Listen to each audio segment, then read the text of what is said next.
Messing with stuff till someone gets here. Let's see.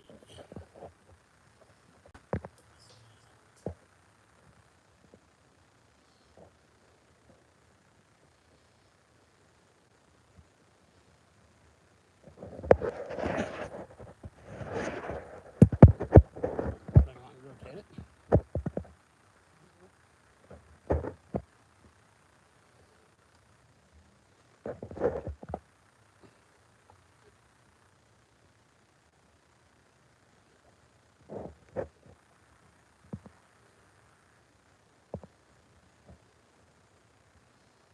Hello, just waiting for a couple people to get in.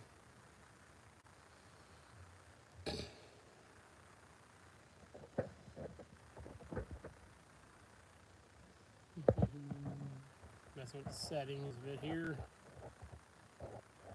Let us see. There's chat. So there, chat should be showing. I assume.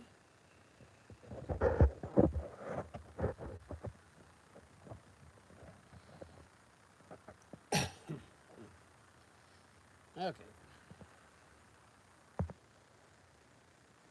This is a chat to that, so I can see the chat stuff.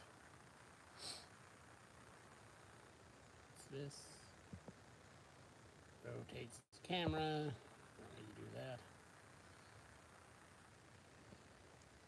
Hello to the 5 people that are here. Hello.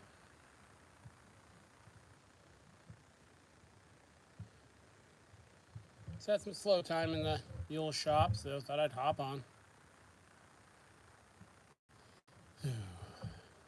Was watching a auction today. Picked up another machine for the shop. So now I'm taking measurements. Taking a lot of measurements. So I'm going to do a complete equipment shift in the shop. It's going to take a lot of time. A lot of time I don't look forward to it. I'm probably going to rent a forklift. There's a lot of stuff to move. But I'll wait till I get... There's a few more machines on the horizon that I want to see if I end up, before I shift everything. So yeah. It's hard to move machines when you have a long, narrow shop like mine. The biggest obstacle is the big LeBlanc lathe. It's like 15 feet overall, something like that. So to swing it, like everything has to be out of the shop. So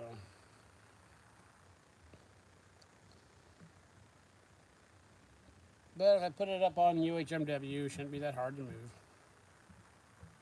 relatively speaking. Actually, on the UHMW pucks that go under the leveling screws, you can push it across the shop with a forklift.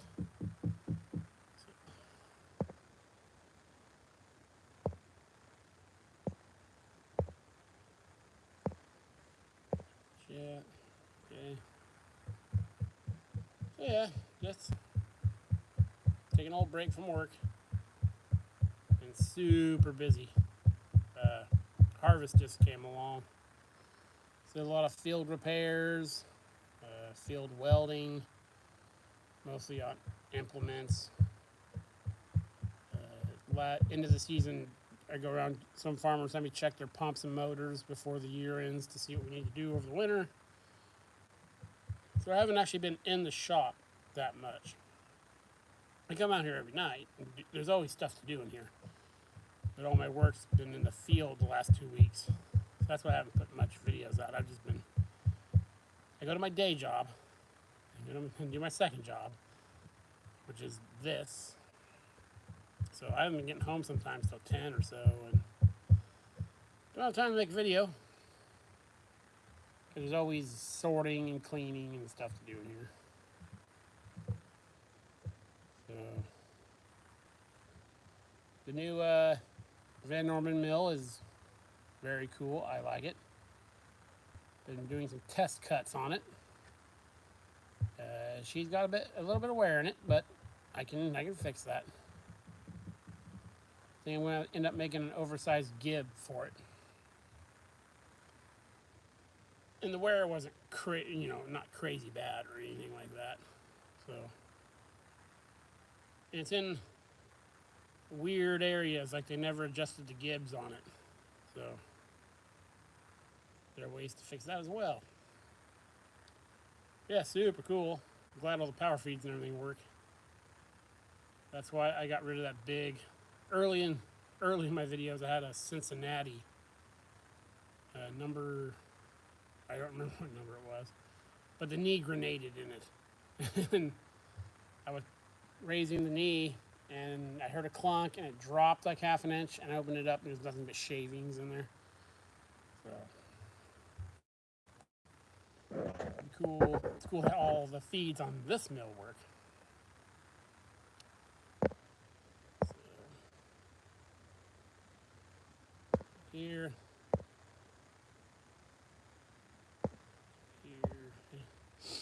So yeah, and then I bid on a machine today at an auction. Well, I bid on it yesterday. Super low ball price. Didn't think I'd win it. And I checked like an hour after it came up, and sure enough, I won it. Hey, Mike. So there'll be one more mill coming into the shop, and it's a big one. And then there's an old shop. Hey, Rail. There's an old shop me and Cody from Hidden World Forge went to last Tuesday or Wednesday. It was an old line shaft shop. And the guys bought the contents of it and they're selling it. And there's a 34-inch camelback drill press I'm hoping to bring home. And we think it's a Brown and Sharp mill. I'm not really interested in that. There's a big, huge flat belt Monarch lathe, and there's a big flat belt driven power hacksaw. The mill and the power hacksaw have been adapted with their own power sources. Hey, Brian. But the 34-inch drill press is still running off the line shaft. There's still the shafting up in there. And I talked to the guy today, and it's 90% sure I'll be dragging that drill press home with me. The drill press and maybe the mill. The mill I don't really want. It's small, but I'm sure it has tons of wear just from the environment it's in. But that shop was super cool. It's like someone stepped out of it in the 60s and never came back into it. And I could use a 34-inch camelback drill press. That would be handy. I actually saw I think it was a 5-foot arm, maybe a 4-foot radial arm, about 5 hours from me, but I messaged the guy, and he sold it like a half hour after he posted it for sale. A big camelback would be cool. It won't fit through my doors, and where it's at, they built the shop around it. So the doors where the camelback drill press is aren't tall enough for it to go out. So we're going to take the table off it. I've been talking with the guy. He's going to have a telehandler gently lay it down and then haul it out of there. I might end up having to take the Monarch lathe and the other stuff with it, because at the end of the month the place closes and everything else goes to scrap, and the guy doesn't want that. The Monarch lathe is as long as my LeBlanc, but it's flat belt and ancient. If I take it, I'll bring it here. So, yeah, the drill press was super. The whole place was super cool. Actually, tomorrow's video, me and Cody bought a bunch of stuff from the guy, small stuff, and man, did we get some deals. The guy wasn't interested in the stuff, just wanted it gone. And I got a track burner for $10 with 2 sets of track to it, and I've plugged it in. Drive motor works and everything. The variable speed part works on it, and I got that for $10. Brian, I did a tour on the 4th of July. Unfortunately, it had some sound issues. It's still up. Hey, James.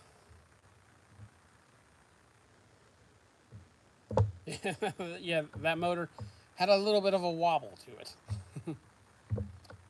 And when I do the big shop rearrangement, if I get this, well, I'm definitely getting the rotary spindle mill. If I get the big drill press, there's going to be a complete, except for the 2 lathes. Oh, I messaged him about that, and yes, there's no power in there. Excuse me. There's no power in there, so it's going to be very dark. But he was perfectly fine with me filming in there. And then it's an old logging site. So this was the machine shop side where they did the maintenance and repair. There's another building that has a lot of big saws and stuff. And yeah, he was cool with it. I have to figure out lighting, because when me and Cody from Hidden Hole Forge were there, we didn't think it'd be dark or anything like that, so we were using the lights from our phones to dig through, bent drawers and tables and all kinds of stuff. Yes, I will get some video of it.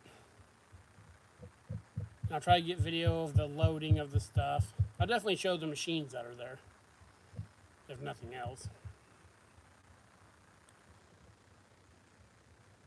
So yeah. But besides the Reed Prentice and the Hypermac lathe, every single machine here is going to get shifted. The big LeBlanc you guys are sitting on is going to the back of the shop. That'll free up a lot of room. And then I'm going to build some racks for my welders and maybe get rid of some of them. I have 2 3-phase MIG machines. I don't need that. I got 2 stick machines. I don't really need those, but I might put 1 in storage as a backup, because I hate to get rid of machines. So yeah, for about $600 today, I won a Kearney Trekker rotary spindle mill.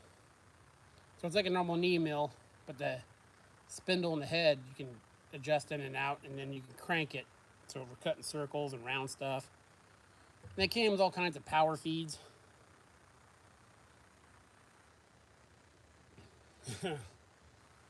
I might be coming across 2 more little Logans, Brian. And one's a Logan, one's an Atlas. They're really not that much to ship, so I will definitely contact you. Especially if you just ship it without the motor and just the machine. There's really not much. They're really not that bad. And I don't need them here, so. But yeah, talking about that mill, there's all kinds of power feeds you could put on it. Cut like round things and circle things, and but yeah, for $600, I didn't really plan on having it in the shop, but it'll be a cool machine.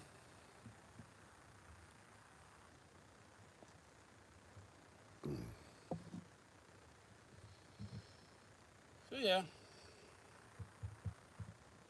I'd like to move this guy outside, but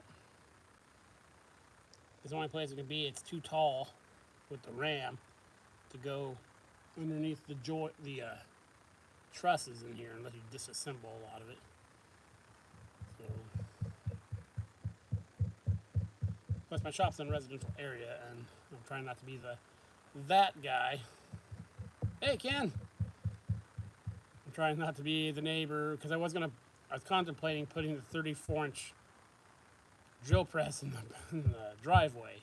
Just keep it super coated with oil or build a little canopy for it. But my neighbors have suffered enough with what I keep in my driveway. The grinder's out there. So. But it's going to be going to my back. There's a pad behind my house that's going to go on, covered. So once I get the wheels off it. I'm going to have to make some kind of either a flogging wrench or something like that. Or actually, I have a big hex nut wrench, adjustable, that might fit it. Because the nuts that hold the grinding wheels on are 3.5 inches. So my normal wrenches do not go there. And I really don't want to put a pipe wrench on it. I know it's probably fine, but just put a piece of rubber between it, I guess. Either way, we'll get those wheels off. I'll cart them off to that place.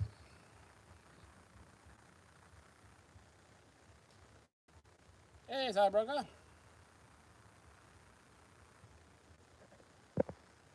Chat here.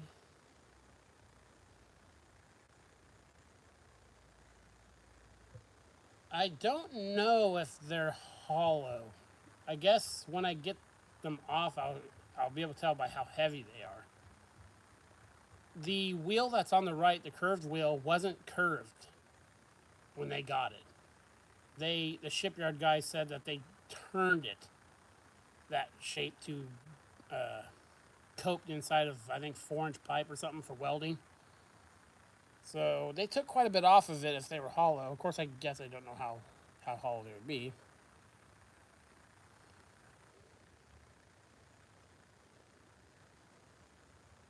Oh no, the spindle hole in them is 2-inch. There's 2-inch shafts on that. Yeah, I'm going to be very, very careful when I take those wheels off. I think I'll get my hydraulic cart next to it, put a bunch of cardboard in case floppy happens, and probably have someone here to pull the wheel off and gently lay it down. Because when I ran it, I mean, those things have some momentum, so they have some gravity to them. Again, it's not the most practical machine for a shop, but it's super cool. I love it. I can't get rid of it. Yeah, I'm taking on the Van Norman, just knocking out little things on it. Seems like it's going to be a very good mill. I need to do some work on the gib. It's got some wear in it, but which is expected. But perfectly usable machine. It's got to tighten some stuff up on it mostly. The wear patterns on it are like they never adjusted the gibs. Does that make sense? So I got it tightened up quite a bit just with the stuff I've done.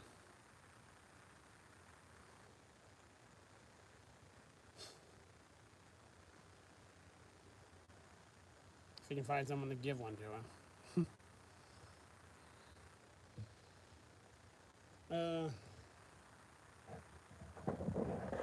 So yeah, we'll be moving everything in the shop, and I'll probably bring you guys along. Get the big. I really want to move the big press, but there's no real good spot for it except for against a wall. So we'll stay there. The press is the number one thing in the shop for becoming a shelf. There's always stuff on it. Because when I'm pressing stuff, I'm normally pressing stuff off a shaft, so I only need like a work envelope like that big on it. So there's extra vices I've picked up on the back of it and all kinds of stuff,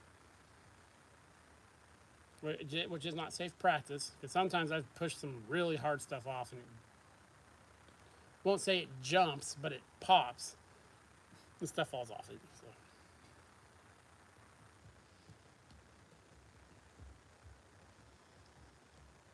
So yeah.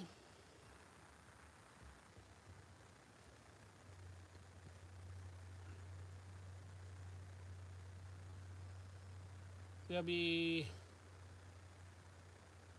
I need to come up. I need to get one of my other Machinist Vices going for the Van Norman. I hate swapping stuff back and forth. I have 3 vertical mills now that work. So I want to just have a vise on each one. And each one will just be there's the Franken mill I did with the belt-driven thing. That's mostly drill pressy type work. You know, I don't want to use the term beater mill, but you know that'll be set. I'm not never going to adjust the head or stuff on it. And I got the Comet mill. It's all good to go.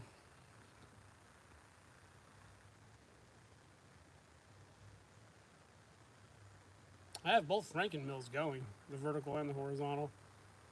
The horizontal is probably going to get a pretty substantial retrofit to a VFD. I love the power head on it, but as shop space shrinks, that lathe power head, you know, is taking up valuable real estate. Yeah, I thought the vertical one came out cool, and everyone who sees it thinks it's cool. And I have, I've been keeping track, 18 hours of runtime on it, and it does everything I want it to do. I'm keeping track because, as you know, I cut a V groove in the motor rotor laminations. I'm trying to keep track for the wear. I measured as accurately as I could how deep the belt is into the V groove. So I'm trying to see what kind of, I don't know how tough that stuff is. It was never meant to be a V groove pulley. So I'm interested to see how quickly it wears or how slow it wears. Because the other thing I could do is turn all that stuff off there and just put a pulley on there with a set screw.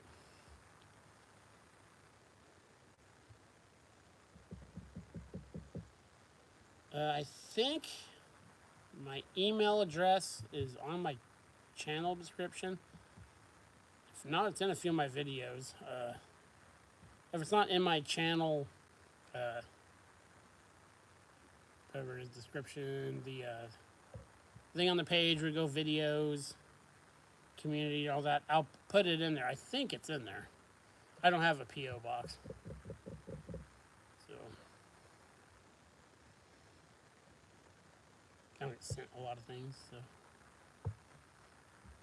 It should be there. If not, right after this video, I will go there and I'll add it. It's in, I've posted it in a few of my videos. It's badam485@yahoo.com.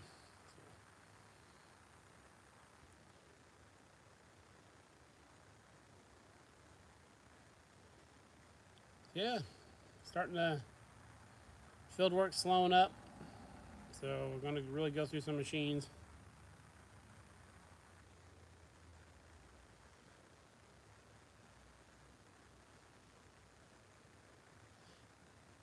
If anyone wants to contact me, I've had a few people contact me and send me stuff, and I just send them my my mailing address. I've actually had 3 or 4 people send me stuff, which is super cool. I showed one. The other 2 people didn't want me to show people what they sent, which is, of course, I understand.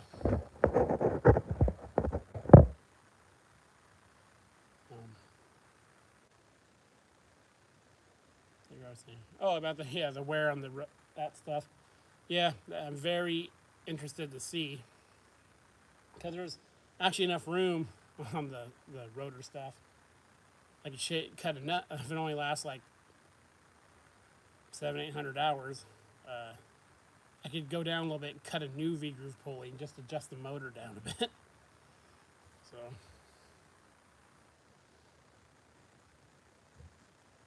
I will make sure that it is there. I want to say it is, but it may not be.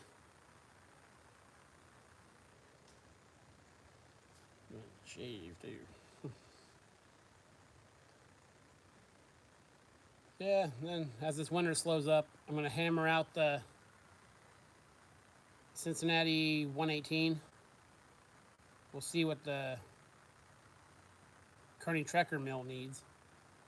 And then will be the drill press. The big drill press works. It just needs cleaned up and all that stuff. Yeah. Sleeving it would be if I have to take it out again, instead of cutting in their V groove pulley in it, I'll probably do it more right. You know, still be belt fed by a different motor, but I'm surprised that I put a 2-horse motor on there, and with the belt drive there, it is a little power robbing. I've taken some pretty good cuts with it, just to see what she'll do, and it's been good. I had about, what was it, 30 pieces of 10-foot, inch and a half shaft. I cut keyways, 6-inch keyways on one side. I used that and worked good. I think when I rearrange the shop, I'm going to take that mill and the Comet mill, because the bases are very similar and the knees are very similar, and line them up so I can span the tables on both of them.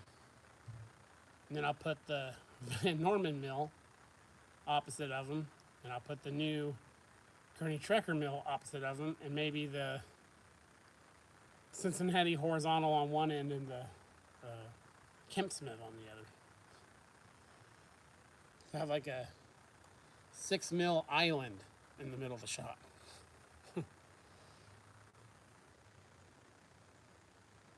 But yeah, I'm going to work on that. I've got some more plans for that Cincinnati 118 mill. I'm not going to get rid of it just because I got these other mills. I like the footprint of it for how stout it is. But I may not do the VFD table feed like I thought. I might actually get some of the gears or make some of the gears and do it up right. Because for the footprint of that machine, that's a handy machine for its size. Yeah, it doesn't have a in and out feed, but I do a lot of keyway cutting and keyed shaft. So, and for its footprint, it's too handy to get rid of once it's up and going. I mean, I could belt the motor up now and use it. I got the spindles all freed up. I got the spindle in and out adjustment all put back or cleaned up, ready to go. So in a day, I could have it as a usable machine. Just have a manual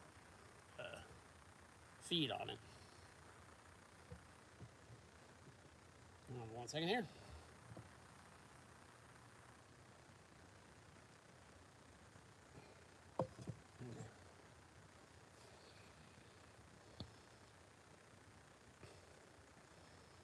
Yes, I definitely make do with what I have.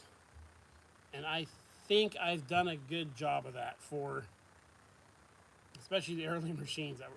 My early machines are really rough. I've put out some good parts for the machines I have. And I've made a lot of stuff work that a lot of people, were throwing away. The vertical Franken mill, for example. Well, have a good night. Thanks for stopping by. Yeah, the big vertical, or the Franken one, I mean, it was used as a junction box in their shop to power other machines. And Cincinnati was laying in the mud at the scrapyard. So I have to make do with the machines I have, so I get them to where they're functionally good. I catch a lot of crap on the shop tour video about things aren't painted and stuff like that. I loathe stripping paint and machine and hey Theo, thanks for stopping by. I get my machines mechanically sound. All the machine surfaces and wear surfaces are all clean, all ready to go. I don't have the time or the desire to strip all the paint off them and repaint them. I never will. It's just not in me. Because I have 2 essentially full-time jobs, and I don't want to spend a week of free time stripping paint off something.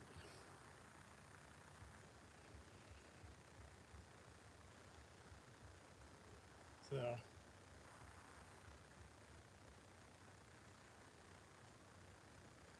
yeah, the big Kemp Smith. I'm actually, if I take the lathe headstock off of it and put a 5/4 VFD on it, which I probably will do, I'm going to change the pulley ratio and turn it and put it out towards the front of the shop, use it as a rotating welding positioner. Because it'll be excellent for that. It's nice and heavy. So I can hang something pretty good off the front of it.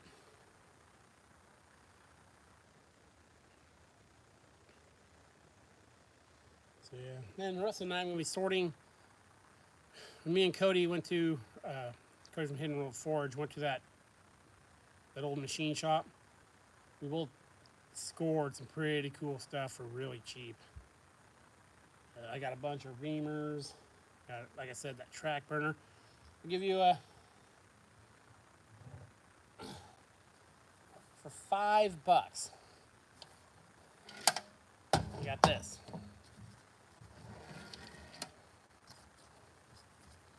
Case is a little hoopa jooped. It's a Victor spray weld thing. And it's got all kinds of different tips and everything in here. A couple bottles of hard surfacing and brazing powder. Now it's $5.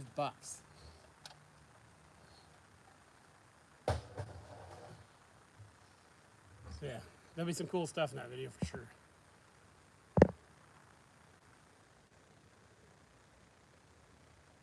Yes, they did like that lathe. But my 14-year-old daughter, she can run the LeBlanc.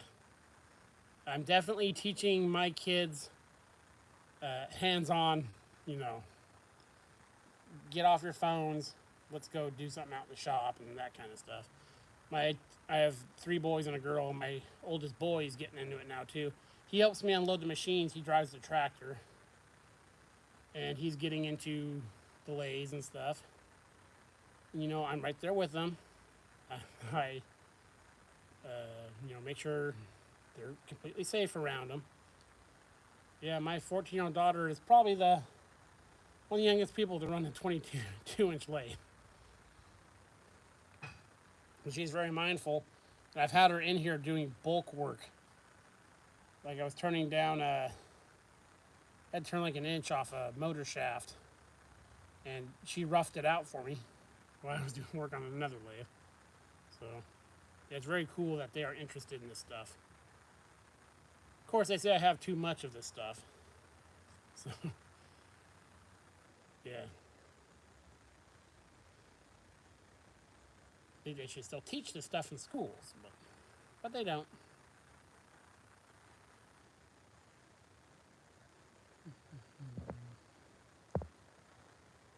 Here.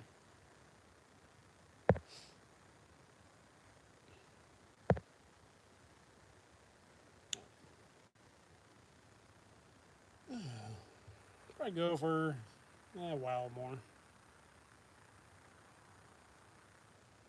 Yeah. My oldest boy jokes, especially about all the hand tools and stuff. He's like, stop buying this stuff. It's going to take forever for us to take it to the dump.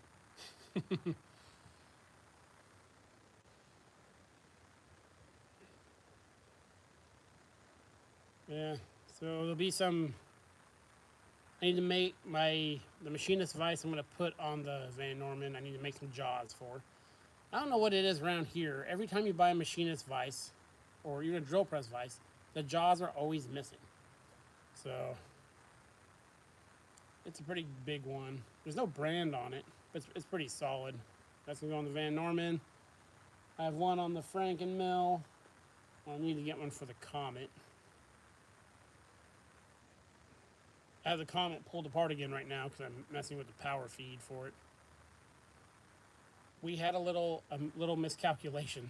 I need to put the lead screw back in, or I took it out, took another measurement, and then just put it back in. So we can get the power feed rigged up on it.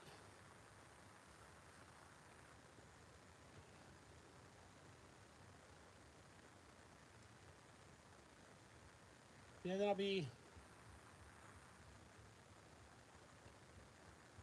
Yeah.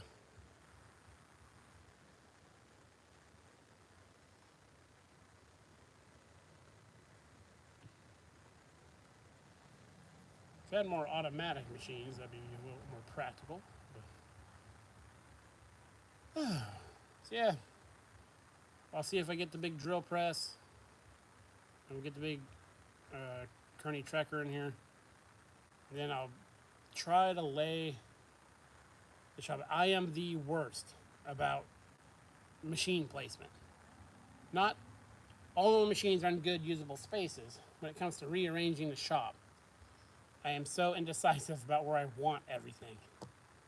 I do the thing where I take the grid paper and I cut out, each square represents a foot, and I cut out little cutouts for all my machines.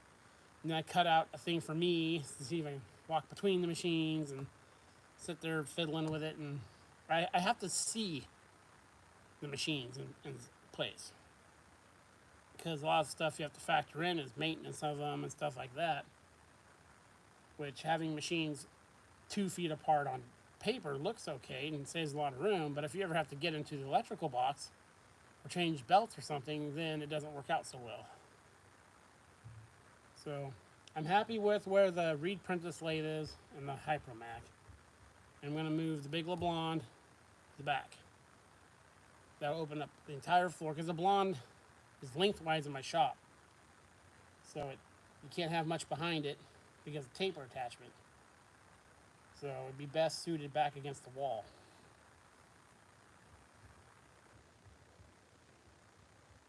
I never run anything through the headstock of it, so.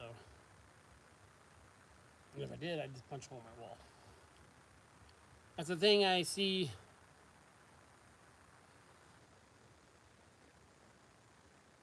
The LeBlond weighs 16,000 pounds.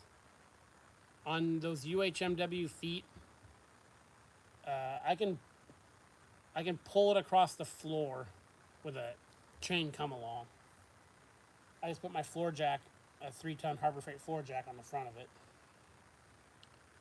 It'll be a little different this time because I have to pivot it 90 degrees. Hello, thanks for stopping by. And swinging it 90 degrees is going to be a pain in the butt because I have to move the shaper, the 2 other lathes, the milling machine, the big heavy table I use for engine work, and all the tooling boxes and stuff to get it back there. I'm in Washington State. But once it's back there, it's going to live there. I'm not going to move it again. Everything else, the floor of my shop is very smooth. It's not epoxy coated, but it's painted or something like that. And actually, it's with a bar. It takes a while, but you can move stuff without too much hassle. And I'll probably rent a forklift when I do all that. Because with 4 UHMW feet on the LeBlond, you can push it with a forklift. So I can jockey it,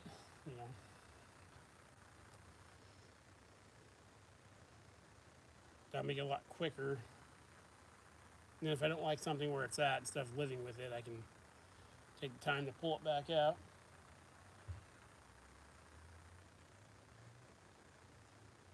I need to get the other 2 machines in here and decide where I want everything. So I try to keep the front of the shop open for welding. I do a lot of welding. I do a lot of it outside. I don't mind it because 95% of my welding is stick welding. I'm doing pump pads and implement repair, re-earing backhoes, just stuff like that. So I just stick everything. But I'd like to keep the front maybe 10 feet open for stuff.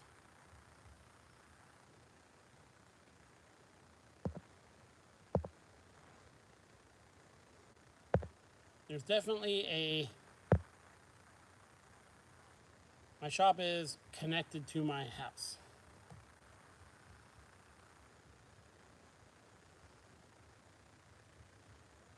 No, they show up at the auctions like once maybe once a year.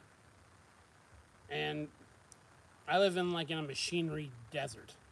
There's not much that shows up, which is why I get some of the machines in the condition they're in, or as old as they are. On the west side of the state, they're a lot more plentiful. Actually, that big flat belt Monarch lathe. Yes, I have. The big flat belt mark lathe is only like the third one I've seen in probably 5 years. Not that the ancient flat belt lathes are highly desirable. But I have a feeling after talking to the guy, because he wants the machines to go someplace, he's going to give me all the line shafting stuff. Gun on the... probably not. That doesn't sound familiar. And if it's a ride, I haven't done rides in forever. But you see a lot of the Inco lathes around here, for example. Oh, okay, so it's roller coaster. Nope, I haven't been on it. You know, Incos and the little Harbor Freight dealies and stuff like that. And when Logans and stuff show up around here, they're like, yeah, around here, the bigger they are, the cheaper they are, because people are so scared to move them. They're tough to move. I had the LeBlanc lathe picked up with a rollback wrecker, like an auto wrecker, a tow truck, and it squatted it. Oh, just doing little stuff around the shop. And it squatted it, but he was able to back right up to the doors and drop it in the driveway.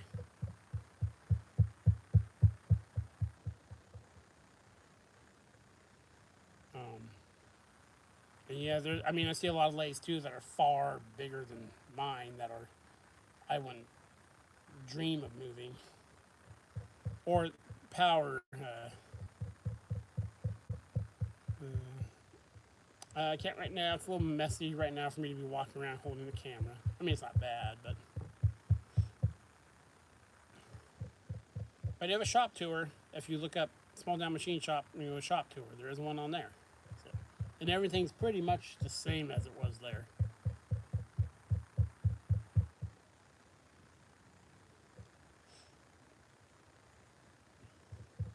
And then, of course, powering a machine that's larger than what I have is an issue. I have a 15 horse phase converter, and the 10 horse on the LeBlanc. It starts it fine because it has a clutch. Yeah, I would love to have something like that, but just I'm gonna upsize my phase converter to a 20 horse. Yeah, I got a buddy with an Inco. He has a bigger machine shop than I have, and they actually use it quite a bit for small stuff, and he likes the machine. Yeah, I'm gonna upsize to I think a 20 horse phase converter, and well, bye. Thanks for stopping by. Yeah, go 20 horse. That way I can do 10 horse. And I've messed around with running some of the motors idling to increase my capacity. It handles all the machines well, and I have a backup 15 horse motor in case that one. The only problem with the motor I used, it was off a compressor, so I think it's the code is like an L or something like that. It has an extremely high inrush amps for its size. So like every 10th time I start it, it trips the breaker.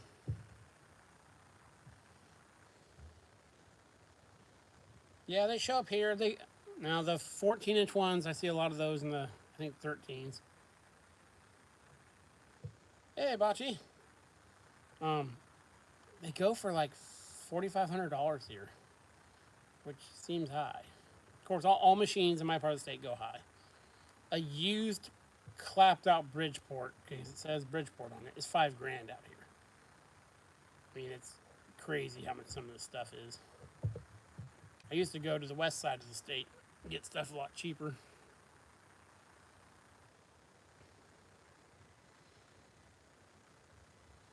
I'm very happy with my Comet mill. I would never buy a Bridgeport, so I'm not going to pay, a couple $1,000 just for a different nameplate on it.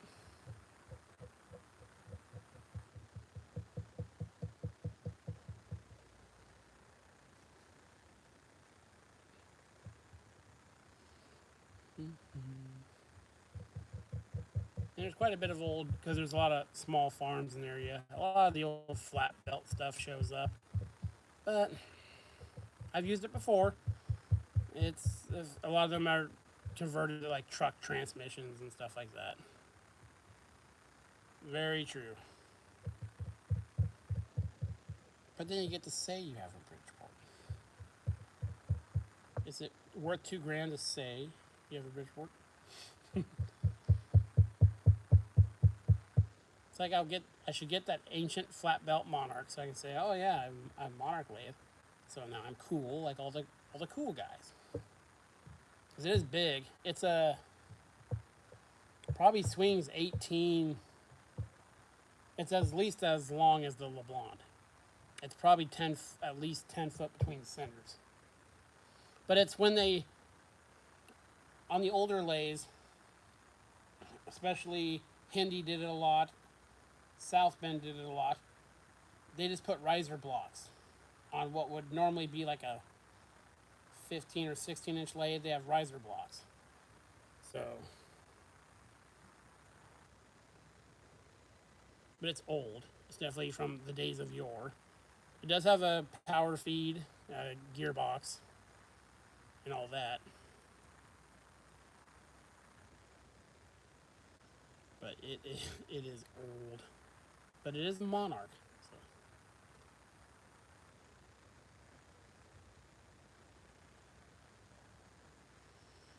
Yeah, and I've thought about having stuff shipped. I also don't mind driving.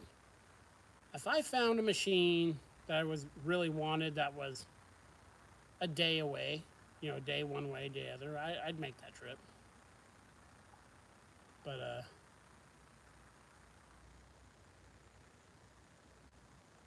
never thought about having one shipped.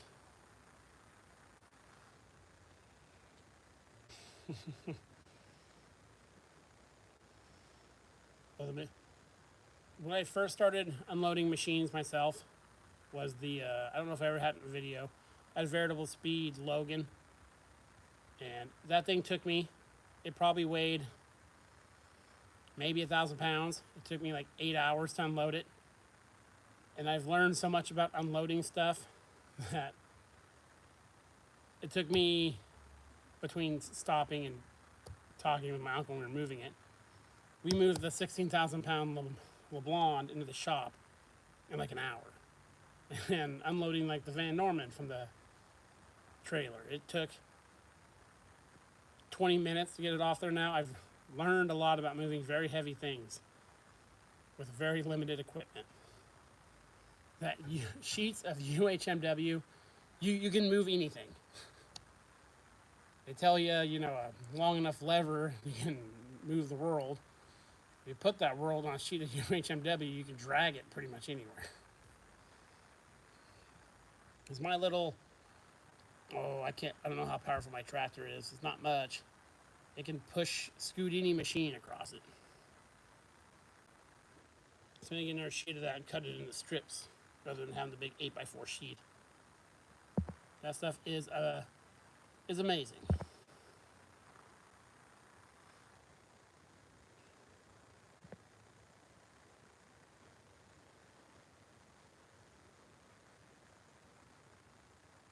I'll have to check out this DD fella or person. I've never heard of their channel.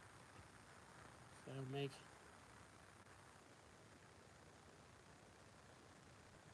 yeah, when I move stuff, I'm very careful.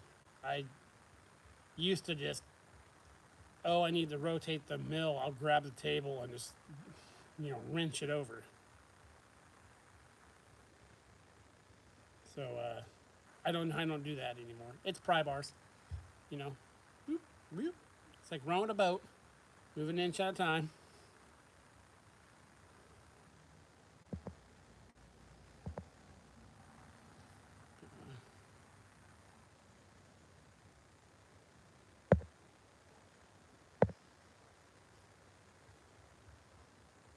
Yeah, I'm always more excited to move new things into the shop than I am to move things that are already in the shop. Because, the novelty of something new. Yeah. I'm not going to do the big rearrangement this winter. I need to go through a couple machines, and I'm really excited for the Kearney Trekker.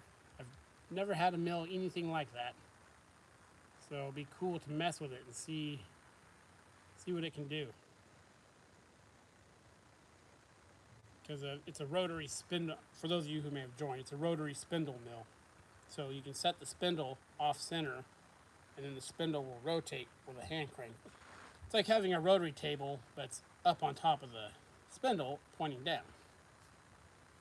So you can cut circles and cut radiuses or radii and all kinds of cool stuff because you can offset the spindle.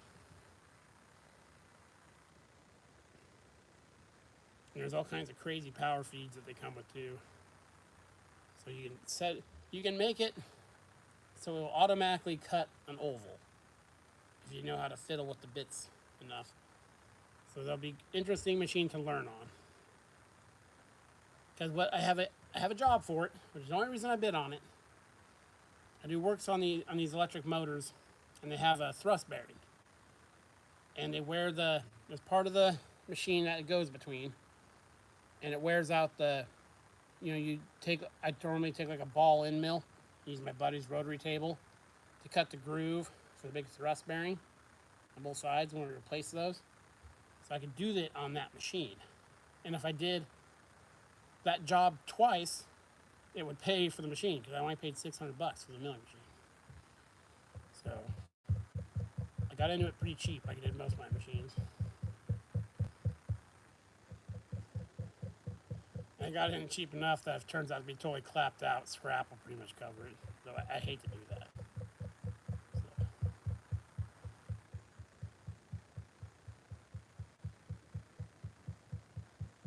Yeah, it's a lot like it's set up like a knee mill, but the head doesn't go up and down at all. And it's got a smaller table on it too. Yeah, being able to set the spindle off center and rotate it independently is cool.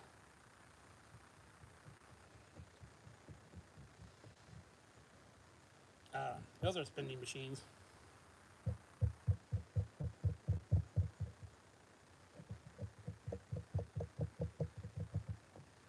Yeah, I'm going to try to bring that milling machine in.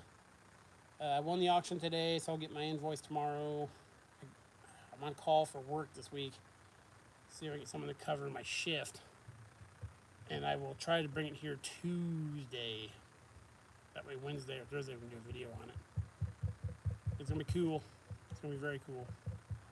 And also this week I might be going to get the 34-inch drill press. So it could be a cool machine week. It's been a cool machine month. And just these two things, the free Van Norman and the super cheap Kearney Trekker. So we'll definitely have some winter projects to go through. Like I said, tomorrow, the stuff from that super cool old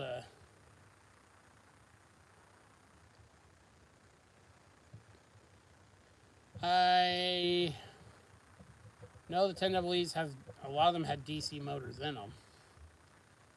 I've never really looked at them because I've never seen one here. Well, I have seen one here, but the scrapyard guy set it aside for one of his buddies. I've never seen one up close. Yeah, tomorrow we'll show you all stuff from that cool old machine shop me and Cody visited. And when I go back to that place, I will film there. Because it was like a step back in time to line belt driven stuff. The line shaft driven. Okay, we'll go for about another 5 minutes here. Just give me 1 second here.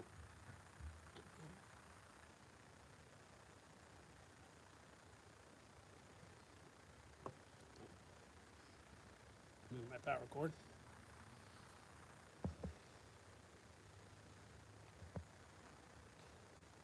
So what are you guys working on? Any machines are picking up soon? Any machines you're working on? Any cool projects?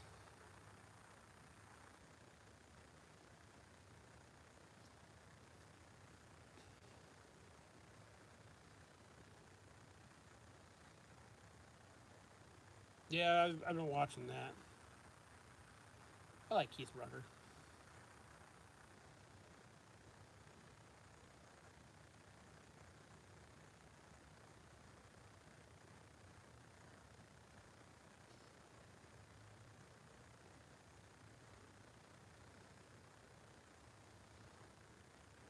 I wish he'd do an update on the planer matcher thing, that wood thing he worked on forever. Yeah, that sounds about right, Variac.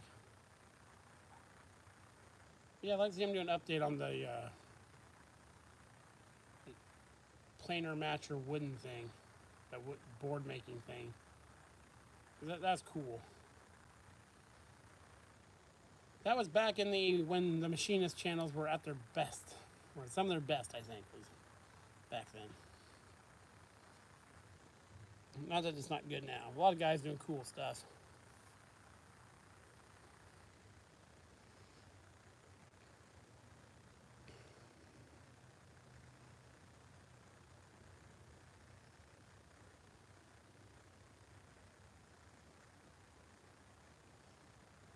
Well, very cool rail.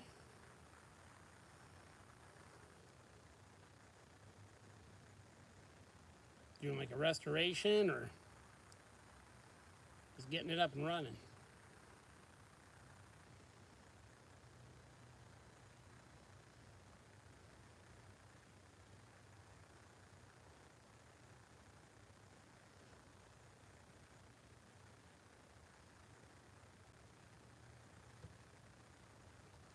Also, one job, I'm looking at it. It's one of the handles that came with the Van Norman. Yep. I don't know how you break that many teeth. I know they get dropped on the floor. And not only is it broken here, like they hit it with something. Oh, okay. And they broke, almost half the teeth off it. And then, let me get the other handle that came with it.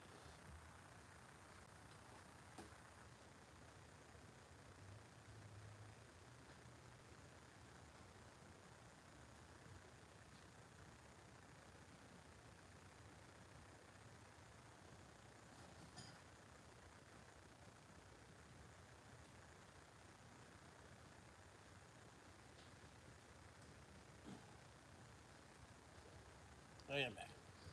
They broke it, and it's been welded before. And they decided to hit it again, durability test it. And again, they broke a bunch of teeth off it. So that little spray welding kit I got has a lot of people like it for spray brazing. So since it's not going to hurt nothing, I think I'll get some of the powder for the spray brazing, and we'll give her a go.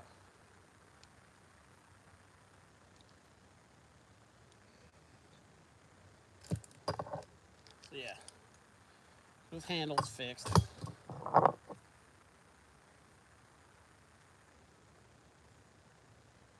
Yeah. Hey, Jose.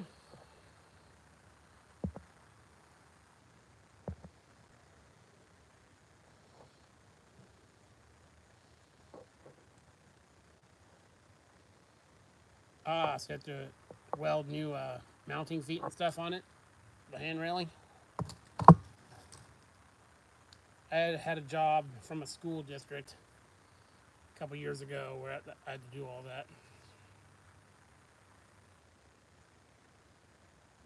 We just lowered all the rails I cut 3 inches off them all, put new pads on it. See you, James. Thank you for stopping by.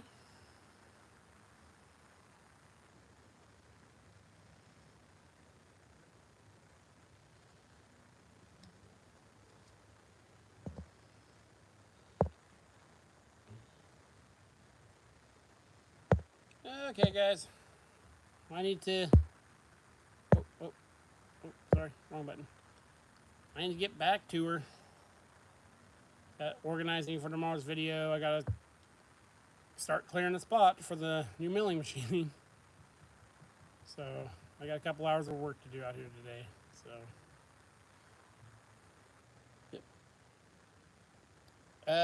not right now, Jose.